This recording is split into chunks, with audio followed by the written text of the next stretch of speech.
立ち上げる時にこう作ってもらったんですけど、ここにシリアルナンバーって書いているんですよね。でこれはUC ってこれはうちの口の2022年に取れた70年生の木ですよって。でここに個数がずっと何番目に作ったっていうのがこれにちゃんと詳しく書いてるんですけどね。でこのサイトを読んでもらって出てくるとこのシリアルナンバーを入れるとこが順番に出てきます。でそれを入れてもらうとこれを作った人たちとか、自分たちが仕事をしてるとことか、これが取れた場所が映像で流れるっていうそういう仕組みになってて、なるほど。産地が分かるんですね。産地が分かるんですね。この糸は都会と林業とかやってるとこをつないで、実際の現場とか、これが取れたとことかそういうのを分かるようにやってます。包み紙にちゃんともうこういうことができますよっていう手順もちゃんと載ってるんですけど、でここにジャパンウッドデザインワールド2023っていうのが書いて、このウッドデザインコンテストに入賞しましたよっていうこれが証明なんです。これはそのウッドデザインをに入賞した人じゃないと使えないロゴなんですよ。これが2023年に入賞してこれを使えるようになってるんですね。グッドデザインをちょっとひねってウッドデザインもやろうということで、この会長は世界的に有名な隈研吾さんですね。が審査委員長みたいな会長みたいな形でやってるとこなんですけど、木を使っていろんな、建物であったりとかこういうデザインであったりとかウッドデザインコンテストに評価されるものについてはこうやって取り上げてもらえる優勝なかなかできないんですけど、それにやってみたらということでやったら入賞して東京にまで行ってきました。そのマークって誰でも使えないということですね。使えないですね。入賞したものでないと使えない。これ貴重な商品ですね。そうですね。貴重な商品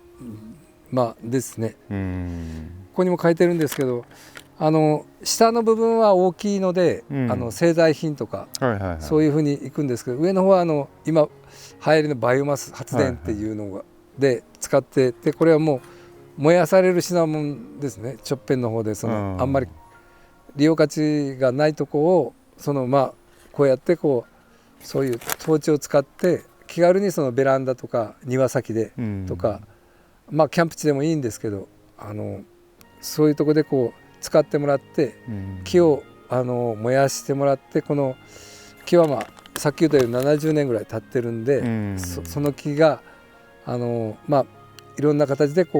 みんなの役に立ったりとか、でこれを燃やしながらビデオなりその土地の取れたとこが産地が映像化されているんで、そういうのを見ながらこれ70年を経ってここに来て使ってもらえるっていう、そういう思いですかね。木は小さい時から70年間いろんな紆余曲折あるんですよ。でここに年輪もちゃんと出てたりとか枝の跡とかきれいにあるんですけど、一つ一つ自分たちが人間が年を取るように、木も70歳になるまでにはいろんな雨風に打たれながら年輪も一定ではないいろんな模様を作って育ってきたっていうのを証明している、そういう品物でもあるんですね。だから木は全部こうやってちゃんと磨いてやればその形を表すっていうか、そういうのも既製品みたいな感じじゃなくて自然が作った品物として届けられたらなと思ってるところですね。自分たちはもう山師で、商品にできたらいいよねっていうので始めたんですけど、それがなんとか形となって、でウッドデザイン賞もいただけるっていう、そういう品物にもなって仕上げてもらって、こういろんな人、デザイン関係の人たちもこう入ってるんですけど、自分一人じゃできてないんですけど、そういう人たちがこうみんなで協力してもらって、これを始めてから木工っていうのを一生懸命にこう頑張ってやろうかなと思ってる一つのきっかけになったところですかね。この前ちょっと吉川さんにも見せたんですけど、本にもなってて、地域おこしデザインみたいな本があるんですけど、それにも載せてもらって、載ってましたね。自分のきっかけとなる一つの品物ですかね。吉永さんはそういう、作品を作って木は触ってくださいみたいな話をしてましたね。ですね。人間は古来からずっと何百年何千年前からもずっと古事記の時代から木を使って生活をしてて、その頃からもう杉とかヒノキを使って、昔から日本人にとっては木と人間の生活というのは切っても切れない縁がずっとあって、で一時期その鉄とかコンクリートとかっていう西洋の文化が入ってきて、そっちが作りやすくていいですよみたいな感じを、そういう時代が高度成長期に流れてきたんですけど、また木の時代を見直そうって、小学校とかを作るとその飛行が少なくなるとか、そういうことがやっぱりその木って日本人にとっては切っても切れない縁があるんじゃないかなと。でやっぱそういう木を使ってもらえることで、こうやって里山で自分たちが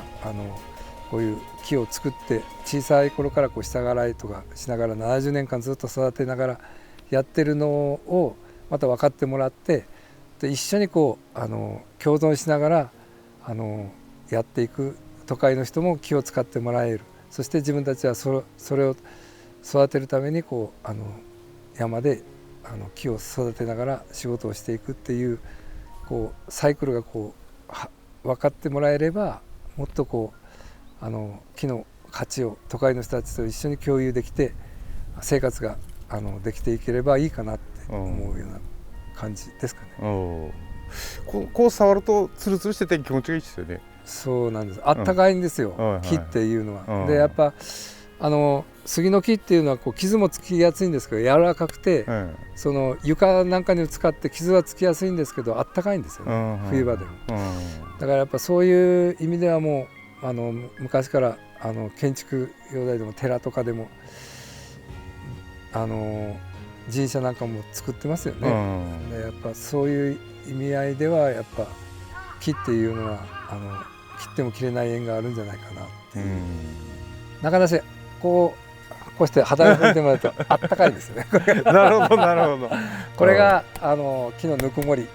ていうのを肌で感じてもらえる。触ってもらって手近くに置いて、これ70年ぐらい育ってきたのかなとか、山ってどういうとこで育ったのかなっていうのを感じてもらえれば、自分たちにとってはありがたいな。やっぱこれを販売している時にこの香りが好きなんですよとかって、やっぱ肌触りがいいですよねっていうお客さん結構いるんですよ。肌触りっていうのを感じている人たちは結構いるのかなと思いますね。その着火剤もこの自然の末ですもんね。ですね。いろいろやったんですけど、杉の葉も火がつくんですけど、これに着火なかなかしにくい。松の木を入れてちょっと火をつけたら簡単に火がつくんですよ。ライターで風通しがいいように煙突方式みたいな感じでこっちから風が入れば上に燃えていくっていう、そういうのもちゃんと考えて作ってるんで、そういう意味で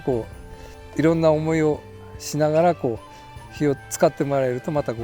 一段とありがたいかなっていう気はしますね。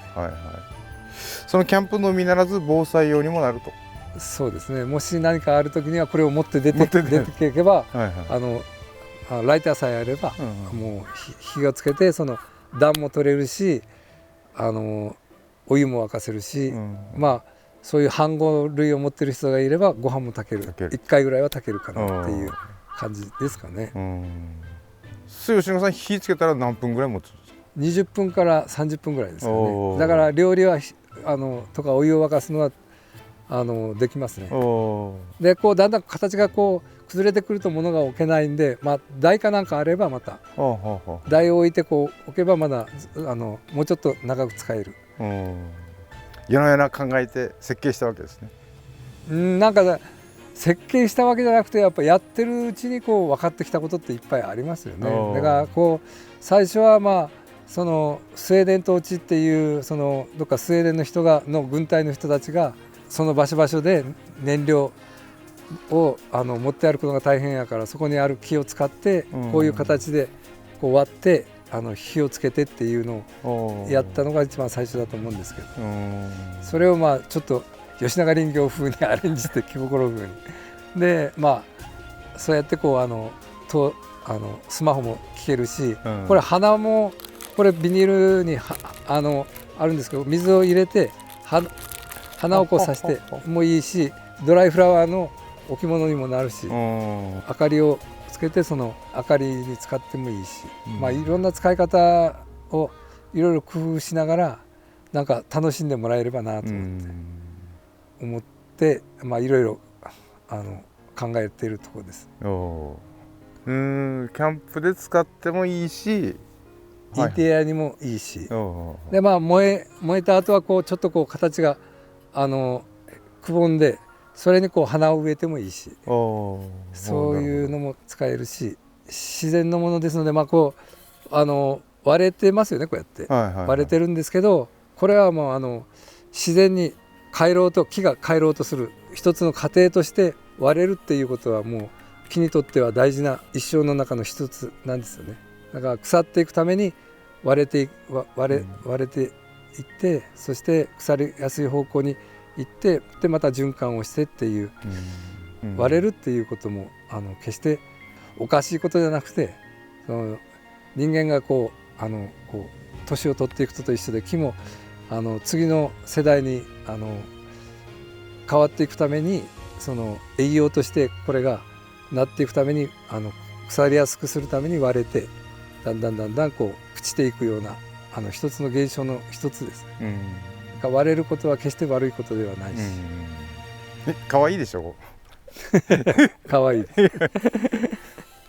こんなものができるとは思ってなかったんですけどやっぱ思いを持ってるとそういうこともこういろいろこう変化して変わっていってお湯に浮かべるヒノキの製品とかそういうものがこう作ることになったりとかっていう、まあ、これが一番最初のきっかけでやろうかなっていうのがいまだにこう続いてずっとやってたらそういう仕事もこう舞い込んでくるみたいな形で、まあこれが一番のきっかけですかね。やっぱ木工をやろうとしたきっかけですね。大事な宝物ですね自分にとってはこの木心って、まあ、ブランド名がついてますよ、この木心って名前をつけたきっかけとかあるんですか？木の心ですよね。でまあこうちょっと横にこう長くなってるんですけどつなげるってみんなとつながるっていう意味もあったり木心っていう響きも分かりますかね、木の心、それをこう伝えていくような感じでまあそれがまあ都会の人たちとか、まあ、いろんな人のとまあ、自分たちのこう林業やってる人たちとつながっていくつなげていこう一緒にやっていこうっていう、まあ、一つのそういう形になっていければでそういう商品を作っていこうって、都会の人たちと自分たち林業をやってるとか、まあ、里山でこう暮らしてる人たちとつなげていこうっていうのが一つのこうコンセプトになって、で木心っていうのを作って立ち上げたところですよね。今後が楽しみですね。ですね。自分なりにこうそういうものがこう都会の人たちに、まあ、商品が届いていければ自分たちも自分たちのことを分かってで都会の人たちも林業のことが分かってで一緒にこう生活してるんですよっていうことが分かってもらえれば一番いいかなと思ってるところですかね。なんか偉そうなこと言ってすいません。いやいやいや。吉永さんこの間テレビ出たんでしょ。ああ、突然その見ましたよ私。あれギフト松本ですかね。出演してくれないかということで撮影が来ましたね。でちょうどその時にあれが浮かべるのちょうど注文を受けた時だったんで、それこそもう東日本一帯で作ってくれって言われるのがあって、それもちょっと松本さんの映像に流れてるんじゃないですかね。一緒に作るとこと浮かべてるホテルの浮かべてるとこも少しあったんじゃないですかね。緊張しました。緊張しましたね。吉川さんの方がやりやすかったですね。そういう撮影はMRT から小野工房さんがやってるみたいなんで、それでいつか吉永さんを出したいねって言ってたのがどうですかって突然言ってきて、なんかこう今風の帽子をかぶってヘルメットじゃなかったですか。ヘルメットじゃなかったです。小野工房さんのつながりでなんかこう撮影する人たちがこういろいろ来てたんです。女の子と男の子が、一人は自分の知ってる子なんですけど、女の子が一人来てたんですけど、その方が松浦さんのビカクシダかな、を自分が作った板付けしたやつを買ってきたんですよって言って、おおそういうことあるんかって言って、つながってるわけだ。つながってで、っていう話からで、自分がまだ板しか使ってないんですが、かけるのもちょっと試作品で作ってるのがあったんで、それを作ってるやつをやろうかって言ったら、ぜひくださいとか言って第1号板をかけも今ちょっと考案してるんですけど、まだちょっと出してないですけど、出してないですね。出してないですけど、次ですね。次なんですけど、それも喜んで持って帰りました。だからなんかどっかでこうつながってるのかなって。つながってますね。だからもうえらいニコニコしながらこう撮影をして楽しそうでしたね、女の子が。じゃあもうテレビも出られて YouTube もこれから続きますよ。どうじゃだから吉川さんが来てくれるのはありがたいなと思ってますし、なんかそういうつながりができてよかったなと思ってると。じゃあ今後も撮影よろしくお願いします。はい、こちらこそよろしくお願いします。ありがとうございました。ありがとうございました。